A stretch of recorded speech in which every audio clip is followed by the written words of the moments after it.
Hi viewers, எல்லோரும் வணக்கம். நான் உங்கள் ரகுநாத் பேசுகிறேன். இனிமேல் வரக்கூடிய காலங்கள் எல்லாம் கோடை காலம்தான். அதாவது கோடை காலங்கிறது வெயில் அதிகமாக இருக்கும். இப்போயே இந்த வீடியோவில் பாருங்கள், நல்லா தெரியும். இதெல்லாம் ஒரு 2-3 வருஷத்துக்கு முன்னாடி இந்த வெயிலுங்கிறது மதியம் 12 மணி அளவில் தான் இந்த வெயில் இருக்கும். ஆனால் இப்போ மணியை பார்த்திங்கன்னா கிட்டத்தட்ட ஒரு 3:30 to 4 மணி ஆக போகுது. ஆனாலும் இந்த வெயிலோடைய தாக்கங்கிறது குறையல. ஸோ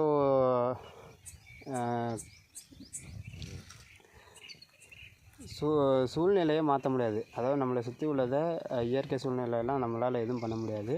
அதுக்கு பதிலாக நம்ம என்ன பண்ணிக்கலாம்னா, நம்மளோட உடம்பை இந்த வெயில் காலத்துக்கு ஏற்றவாறு ரெடி பண்ணிக்கலாம்.